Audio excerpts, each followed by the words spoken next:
apresentando a lição de domingo, 2 de agosto de 2026. Pluralidade dos dons espirituais.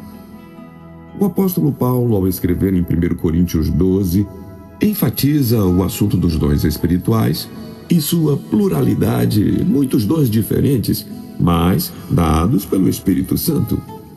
Essa diversidade dos dons espirituais representa a variedade de capacitações sobrenaturais concedidas pelo Espírito Santo aos indivíduos para o fortalecimento da comunidade e da igreja. Conforme registrado na Bíblia em 1 Coríntios 12, a existência de diferentes dons não deve gerar divisão, mas sim a unidade fundamental da igreja.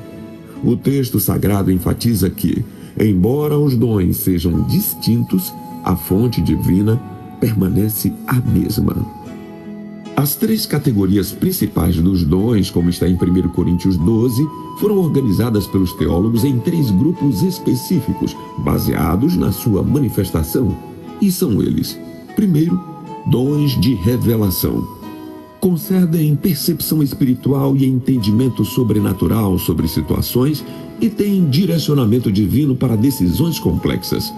Esses dons de revelação podem caracterizar o conhecimento e o uso de fatos específicos sem um aprendizado humano.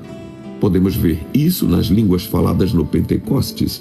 Ainda podem revelar-se como discernimento de espíritos, que é a habilidade de distinguir a origem das manifestações espirituais. Temos ainda um segundo grupo de dons, que é os dons de poder. Eles manifestam a autoridade e a intervenção direta de Deus no mundo físico para a realização de fatos impossíveis, como milagres de cura, que é a capacidade de restaurar a saúde de enfermos, desafiando as leis naturais da física. O terceiro, os dons de elocução. Envolvem o uso da fala inspirada diretamente pelo Espírito Santo de Deus para consolo ou exortação da igreja ou de alguma pessoa. Esse tipo de dom pode envolver, por exemplo, a variedade de línguas, onde existe a expressão em idiomas humanos desconhecidos por quem fala e o consequente conhecimento desse idioma daqueles que são naturais daquela língua. O caso de Pentecostes se enquadra aqui também. Já ocorreram casos de evangelismo em lugares remotos da terra, onde o missionário não sabia a língua local e, mesmo assim, pregou naquele idioma onde muitos ouviram e se converteram. Um milagre espiritual que envolveu um dom de elocução para a glória de Deus e salvação das pessoas. Como o apóstolo Paulo enfatizou a necessidade dos dons na igreja? Veja 1 Coríntios capítulo 12, do versículo 1 até o versículo 6. Paulo mostrou que os dons são necessários para reconhecer Jesus como Salvador e que os diversos dons unem a igreja na missão de salvar almas e que a fonte, a origem dos dons é uma só: o Espírito Santo. Os dons se tornam ferramentas usadas por Deus para aumentar a eficácia dos obreiros na obra de salvar almas para a vida eterna.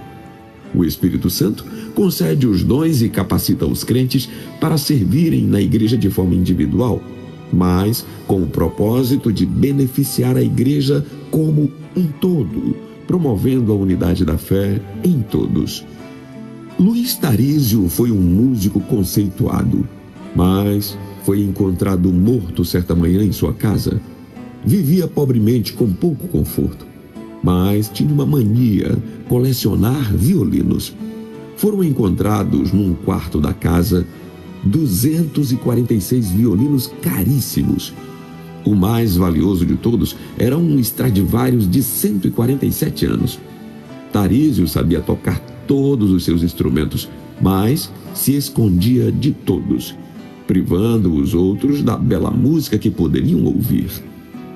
Os crentes fazem coisa semelhante quando deixam de se mover nos dons que o Espírito Santo lhes concedeu, e assim abençoar outras vidas que são tristes e precisam de uma melodia divina na sua vida. Que Deus nos habilite através do seu Espírito Santo a levarmos luz à vida dos outros, e que Deus nos abençoe.